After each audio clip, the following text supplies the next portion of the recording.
say to get comfortable with 80%. What does that mean? So it means a lot of different things.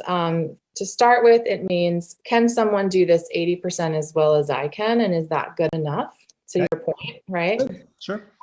Another way to think about it is if I probably only have to do 20% of this project and the rest 80% of it can be done with someone else, by someone else.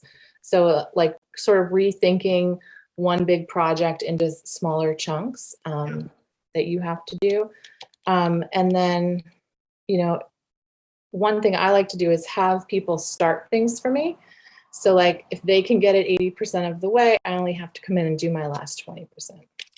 Yeah, it makes sense. It's funny. Jeff Bezos has always said famously that at Amazon, they make decisions based on 70% of the information.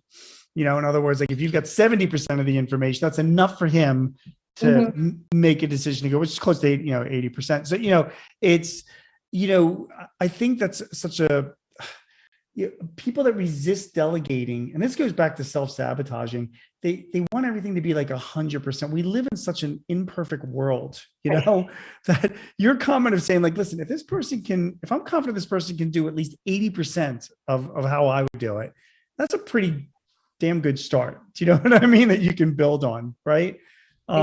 And that shouldn't stop, it shouldn't hold you back from delegating. Does that make sense? Exactly. I think like, is it good enough to just get it out there? Is it good enough? Yeah. It's, and again, listen, I mean, there's so much in our world where having that, is it good enough attitude is the right attitude to have, because you got to move things forward. You got to get stuff done. It's not a great attitude to have, say, like if you're building an airplane. Or you're a surgeon, like. There's certain people that I'm like, I want to make sure they do their work 100%. Exactly. Yes. Please use that with caution.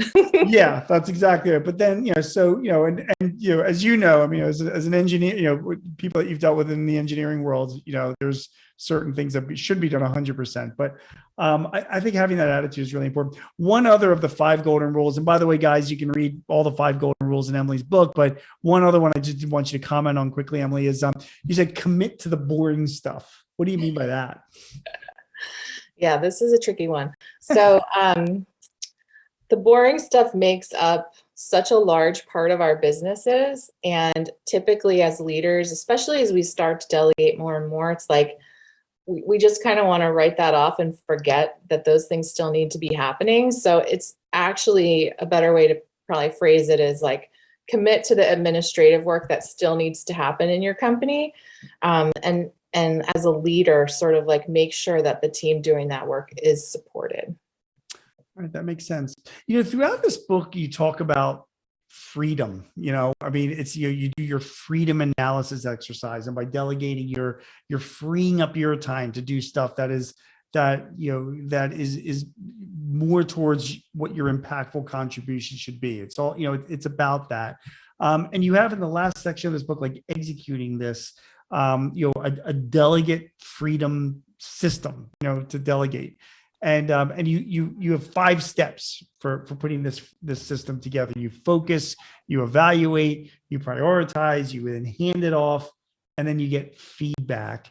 And I was wondering, can you run through those 5 steps? Like, just give me an example of if you're going to delegate. Let's talk about Tom.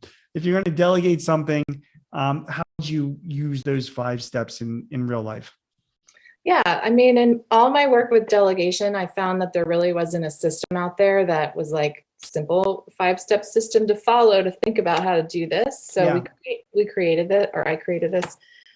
So if you take Tom, like step 1 is focus. So getting back in touch with what he wants to spend his time on. Always starting with that, like almost like a ritual in the beginning of the week or beginning of your morning, whatever. Just getting in touch with that, visualizing it. I do a lot of work with meditation personally. So, finding ways to stay connected to that.